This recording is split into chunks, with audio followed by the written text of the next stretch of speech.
Voulez-vous être informé, formé ou accompagné pour votre développement intégral? Suivez votre magazine Parlons-en. Parlons-en, un miroir pour notre société.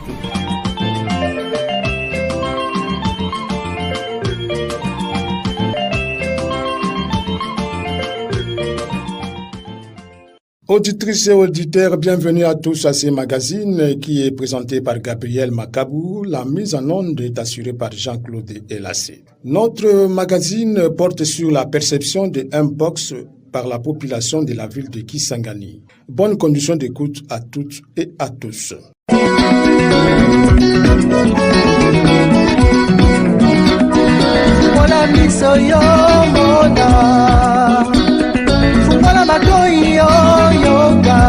Tala ndenge mokili ezali kolela mpona bokono ngai na yo tomibakela yo na ye komibakela biso basoto mibakela tomikebisa tomikebisa yo na ye komikebisa biso basoto. La population de la ville de Kisangani perçoit différemment la maladie Mpox. Pour les uns, cette maladie existe, tandis que pour les autres, Mpox n'existe pas. Cependant, la situation épidémiologique de Mpox dans la Tchopo est devenue un problème de santé publique. Les cas des victimes ne font qu'augmenter. 23 zones de santé sont touchées par cette maladie. Jusqu'au mois d'octobre, le nombre de victimes est de 1900 cas, dont 49 décès. Statistiques de la coordination de la communication de la division provinciale de la santé Tchopo. Votre radio est allée à la rencontre de la population pour recueillir leurs avis sur la maladie Mpox. Selon Jean Petit Mapessa de la commission diocésaine justice et paix que nous avons rencontré dans son bureau, il nous dit ce qu'il attend de Mpox et demande le renforcement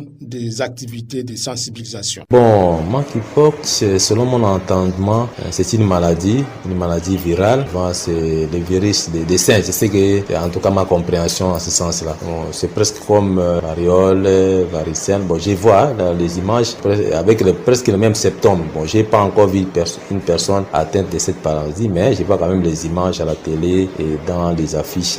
Le mode de transmission, bon, à travers le média, je vois que c'est à travers le rapport sexuel non protégé. Il y a aussi quand on a été en contact avec une personne contaminée, les objets essuyés, bon, c'est un peu ça, le mode que moi j'ai déjà vu, hein. Bon, comme j'ai dit, qu'il y a la télé, la radio et les médias de manière générale. Josué Yakusu, étudiant de la faculté de droit à l'université de Kisangani, que nous avons rencontré, pour lui, les scientifiques confirment l'existence de Mpox. Bon, étant donné que les scientifiques ont dit que la maladie existe et que le docteur confirme, qui suis-je pour contester? Donc, je dois carrément accepter que la maladie existe. Comme ça a été le cas du coronavirus. Tout le monde était saisi de cette maladie de coronavirus et nous tous on était obligés de croire que la maladie existe, tout comme Mpox. Pour Mokonda Jean-Pierre, Mpox est une maladie contagieuse, mais qu'il n'a jamais vue de ses propres yeux les victimes. Exactement, c'est une maladie que je venais à peine d'apprendre en 2024, mais tout au long de ma vie, je n'ai jamais écouté de cette maladie. Et c'est la première que je viens d'attendre, qu'il n'y a une maladie qui existe au nom de Mpox,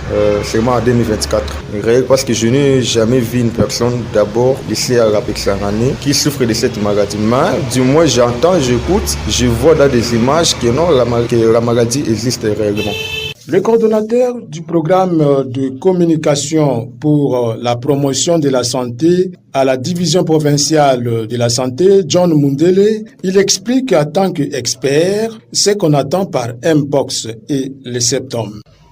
Mpox, c'est une maladie infectieuse, c'est une maladie transmissible qui commence par les animaux, qui contaminent les humains et les humains contaminent en même temps les animaux, c'est-à-dire ce sont des zoonoses. C'est une maladie qui date de longtemps parce que le premier virus a été isolé déjà au Danemark, c'était déjà en 1958, et chez les humains c'était chez nous en RDC, bon Zaïre à l'époque, c'était en 1970 à Bassakusu, et la maladie s'est répandue et à l'heure actuelle On est presque dans plusieurs pays, dont le pays de l'Afrique centrale, en RDC, mais également chez nous à la Chopo, où tous nos territoires ont notifié des cas. Déjà la semaine 40, on était à plus de 1768 cas et nous déplorons déjà 86 décès. Et ça, ce n'est que le dos d'hippopotame, parce que les cas rapportés, ce sont les cas qui arrivent dans les hôpitaux, au centre de santé, mais au niveau des ménages, au niveau de la communauté, il y a des gens qui meurent, il y a des gens qui sont contaminés, qui n'arrivent pas à l'hôpital. C'est pour vous dire que c'est un problème vrai, parce que c'était déjà déclaré par l'OMS comme une urgence et on est déjà dans la riposte. Ça fait plus d'une année. Ce qui est à vous préciser ici que la maladie c'est déjà entre nous. Ce n'est plus à la forêt parce que ce sont les humains qui l'ont amené, qui étaient en contact avec les animaux malades en forêt, qui les ont amenés ici et on s'est contaminé. Parce qu'il y a plusieurs voies de contamination. La personne qui touche un animal qui est contaminé, les personnes s'embrassent entre eux, il y a l'échange des habits, il y a les rapports sexuels non protégés avec multiples partenaires. Mais aussi la maladie se transmet au sud de la mère enfant lors de la grossesse. Et tout ça, il y a soit la contamination directe ou indirecte, ça nous met vraiment en difficulté. Mais ce qui est important, monsieur le journaliste, on va vous préciser que c'est une maladie qui est guérissable et qui peut être évitée. Éviter ce mieux, parce que tout le monde n'a pas la possibilité d'arriver à l'hôpital, et quand on arrive à l'hôpital, on peut arriver aussi à développer certains aspects des choses. Ceux qui sont vulnérables par rapport à cette maladie, c'est plus les enfants et aussi les femmes atteintes, et ainsi que les personnes, les immunodéprimés, c'est les personnes qui avaient déjà souffert d'autres maladies, virales, etc., et qui la réponse immunitaire a perdu. Ce sont des personnes-là qu'il faut beaucoup s'atteler. Alors, ce qu'il faut faire pour cette maladie, c'est de prévenir. Prévenir, ce sont des gestes barrières qu'on avait déjà parlé autour de Ebola, contre Ebola, contre Covid, parce que la contamination est presque la même chose, ce sont des zoonoses. Et c'est ce qui fait à ce que l'on demande à la communauté de pouvoir se protéger avant que la maladie nous atteigne. John Mundele de la Division provinciale de la santé souligne ici, dans ses magazines, les modes de contamination de cette maladie. Il explique aux auditrices et auditeurs les mesures préventives pour lutter contre la Mpox. Vous trouvez une bête qui est morte, que ça soit domestique ou sauvage, il ne faut pas toucher. Pourquoi commercialiser les vaches, les porcs que vous estimez que ce sont des bêtes qui étaient déjà malades? Parce qu'il y a des personnes animées de mauvaise foi, quand ils voient déjà une bête, un oiseau qui est malade, ils préfèrent vendre, égorger et vendre, et c'est déjà une difficulté, non seulement par rapport aux personnes que vous vendez, même vous-même, parce que vos familles, quelque part, même non africains, les familles peuvent arriver à acheter ce que vous aviez vendu et ça expose tout le monde. Nous insistons sur la transmission par voie sexuelle parce que les études montrent que dans la province, il y a plus la contamination par voie sexuelle, et d'autres contacts. C'est pourquoi nous voulons demander à ce que les collègues, les personnes qui sont là doivent prendre beaucoup de précautions dans le rapport sexuel non protégé en cas de rapports sexuels qui sont faits en dehors des mariages ou en dehors des partenaires que vous maîtrisez sa sérologie. Et la vaccination est déjà au point parce que la RDC a déjà le vaccin et on a commencé à vacciner. Exceptionnellement pour la province de la Chopo, on vaccine qui est dans une zone de santé de Yakusu. On va clôturer le samedi. On vaccine le personnel de première ligne, ceux qui sont aux côtés des malades, ceux qui nettoient les linges des malades, les techniciens de surface dans les hôpitaux, centres de santé, mais aussi les personnes qui sont autour des malades, les vétérinaires également, ainsi que les chasseurs sont vaccinés parce qu'on n'a pas beaucoup de quantité de vaccins et prochainement on aura peut-être étendre le spectre pour qu'on atteigne tout le monde. On doit se prévenir.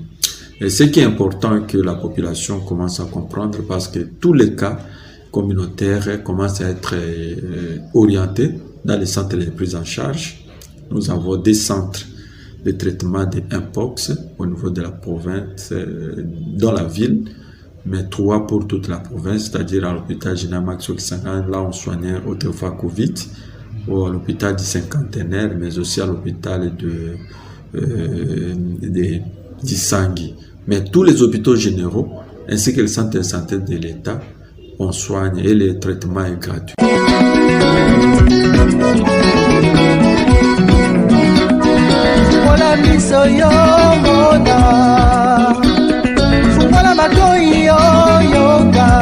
tala ndenge mokili ezali kolela mpona bokono yo ya sida ngai na yo tomibakela yo na ye komibakela biso basoto mibakela tomikebisa.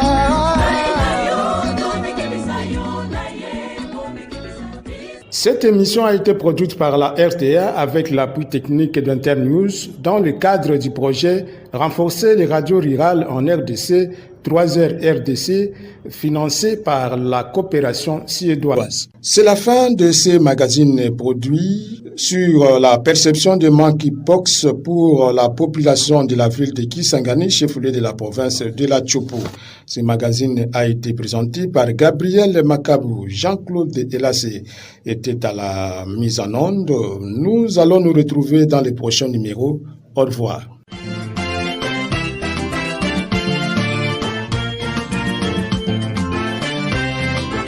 Voulez-vous être informé, formé ou accompagné pour votre développement intégral?